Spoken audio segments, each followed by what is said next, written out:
ఆంధ్రప్రదేశ్ ఉప ముఖ్యమంత్రిగా ఉన్నటువంటి జనసేన అధ్యక్షుల వారు ఎప్పుడు ఏం మాట్లాడతారో తను మాట్లాడింది మెజారిటీ టైమ్స్ మోస్ట్ ప్రాబబ్లీ తనకు కూడా అర్థం కాకపోవచ్చు. అంటే దీని మీద నా స్టాండ్ ఏంటి, నేను ఏం మాట్లాడుతున్నా, రేపు ఇదే స్టాండ్ మీద ఉంటానా, ఎల్లుండి ఇదే స్టాండ్ మీద ఉంటానని ఏది తోస్తే అది మాట్లాడుతూ ఉంటారు. మీరు తన గత 15 సంవత్సరాల తన పొలిటికల్ పిక్చర్ చూసినా కూడా ఎవరికైనా ఈజీగానే అర్థమవుతుంది. తాజాగా రాత్రి తిరంగా ర్యాలీ అని చెప్పి ముఖ్యమంత్రి గారు, ఈ deputy chief minister, AP BJP అధ్యక్షురాలు వీళ్ళందరూ కనుక కలుసుకొని ఒక ర్యాలీ, సైనికులకు ప్రధాని గారికి సంఘీభావమా అంతేనా, మద్దతుగా వాళ్ళకు మద్దతుగానే ఒక ర్యాలీ అనేది తీసి, సరే అందులో ముఖ్యమంత్రి గారు మాట్లాడారు. ఈ ప్రపంచంలో ఉగ్రవాదం మీద పోరాడుతున్న ఏకైక నాయకుడు నరేంద్ర మోదీ గారు అని ముఖ్యమంత్రి గారు అన్నారు. ఇంకా తర్వాత ఉప ముఖ్యమంత్రి, సో ఆయన ఎట్లా మాట్లాడతారు అందరికీ తెలుసుగా. ఒకసారి ఏమో ఒక చెంప చూపెడితే ఇంకో చెంప ఒక చెంప మీద కొడితే ఇంకో చెంప చూపించేంత అహింస సిద్ధాంతాలను నమ్మినటువంటి దేశం మన దేశం అంటాడు. ఇప్పుడు అహింస అని చేతులు ముడుచుకొని కూర్చుంటే బతకలేమంటాడు. మళ్ళీ మంది ఏమంటారు, బౌద్ధుడు నేర్పించినటువంటి అటువంటి సిద్ధాంతాలతో ఉండే దేశం అంటాడు.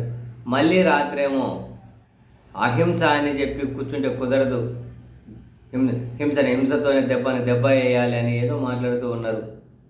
ఈ క్రమంలో ఆయన మాట్లాడినటువంటి కొన్ని మాటలు ఇటు సినిమా ఇండస్ట్రీ వాళ్ళను ఒక రకమైనటువంటి ఏమంటారు అసంతృప్తిలోకి నెట్టేసే విధంగా, ఈ హీరోలు వాళ్ళ అభిమానులను ఆయన ఏమంటారు, మురళీ నాయక్ ఏమీ సినిమాలు చూడలేదు, సినిమాలు చూడకుండా ఆయన సైన్యంలోకి పోయారు, అసలైన దేశభక్తి అంటే అతనిది. ఈ సినిమా హీరోలు సెలబ్రిటీల నుండి మీరు దేశభక్తి ఆశించకండి, వాళ్ళకి ఏం దేశభక్తి ఉండదు, వాళ్ళ దగ్గర నుంచి ఏం ఆశించకండి, వాళ్ళు ఎంటర్టైనర్స్ మాత్రమే, వాళ్ళు పర్ఫార్మర్స్ మాత్రమే, ఎంటర్టైనర్స్ మాత్రమే, వాళ్ళ దగ్గర నుంచి మీరు దేశభక్తి ఆశించకండి, దేశభక్తి అంటే మురళీ నాయక్ నుంచి ఆశించండి అని చెప్పి ఆయన పుసుక్కనే ఆ వ్యాఖ్యలు. ఎందుకు సినిమా హీరోలకు దేశభక్తి ఉండదు అంటే, దేశభక్తి అంటే ఏంటి, ఒక్కో పూట ఒక్కో మాట మాట్లాడాలా, దేశభక్తి అంటే మతాల గురించి మాట్లాడాలా, దేశభక్తి అంటే మతాల మీద విద్వేషం చెమ్మాలా, దేశభక్తి అంటే అధికారంలో ఉన్న వాళ్ళు మత రాజకీయాలు చేయాలా, ఏంటో తెలియదు మనకు.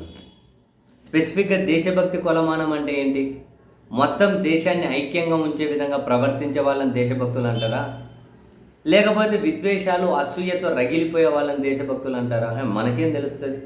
ఇలాంటి పెద్ద మనుషులు ఎవరైనా చెబితే ఎవరైనా కనుక అర్థం చేసుకోవాలో, ఎవరికైనా అర్థమవుతుందేమో.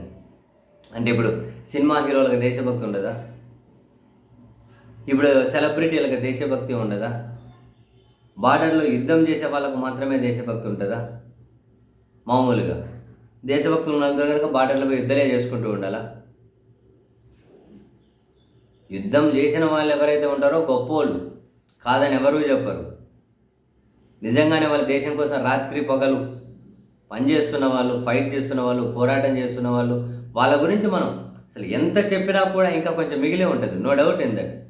అలాగని దేశంలో మిగతా వాళ్ళకి ఇప్పుడు 80 యుద్ధం చేసేస్తారా, అక్కడికి వెళ్ళి ఈయనకు దేశభక్తి ఉందని చెప్పి యుద్ధం చేసేస్తారా? ఈయన ఒక ప్రజాప్రతినిధిగా ఉన్నారు కాబట్టి, ఈయన రాజకీయ అవసరాల కోసం రకరకాల వేషాలు వేయాలి కాబట్టి వేసుకుంటూ ఉన్నారు. ఇంతకుముందు ఇటువంటి ర్యాలీలు ఎప్పుడు పాల్గొన్నారు? ఆయన రాజకీయాల్లోకి రాకముందు ఎప్పుడు పాల్గొన్నారు? ఎక్కడ ఏ కార్యక్రమం చేపట్టారు? సెలబ్రిటీలకు, సినిమా హీరోలకు దేశభక్తి ఉండదు అని చెప్పి అనడం ఏంటి? అది వాళ్ళని డెఫినెట్లీ కించపరిచినట్లే కదా. ఇప్పుడు ఇంకా పెద్దగా ఈయన సినిమాల్లోకి ఉండరు, ఇక మొత్తం అది ఈయన నెక్స్ట్ సినిమాలు కానీ తీయడానికి ఏముంటుంది? ఇంకా రాజకీయంగా ఈయన తర్వాత ఇంకేమైనా శూన్యస్థానానికి చేరుకున్నప్పుడు అప్పుడు వెళ్ళి సినిమాలు అయితే ఏం తీయలేరు కదా. ఎందుకంటే ఆయన ఏదో సహకరించాలి, ఆరోగ్యం సహకరించాలి, మా అంటే ఏదో ఒక సమస్యలు వస్తూ ఉన్నాయి, అది కుదరదు కదా. ఇంకేమైనా ఆల్మోస్ట్ సినిమా పరిశ్రమకు దూరం అయ్యే పరిస్థితి వస్తూ ఉంది కాబట్టి ఇంకా సినిమా వాళ్ళని హీరోలు అనకండి, వాళ్ళు ఏమంటారు, వాళ్ళు ఏమీ దేశభక్తులు కాదు, వాళ్ళకేమీ దేశభక్తి ఉండదు, సైన్యాన్ని చూడండి, మురళీ నాయక్ వాళ్ళు అలాంటి వాళ్ళని దేశభక్తులుగా చూడండి అని చెప్పి అనడం డెఫినెట్లీ వాళ్ళని ఇన్సల్ట్ చేసినట్లే కదా. దేశభక్తి వాళ్ళని లోపలికి చొరబడి చూసి వచ్చిండ్రా దేశభక్తి ఉందో లేదో అని.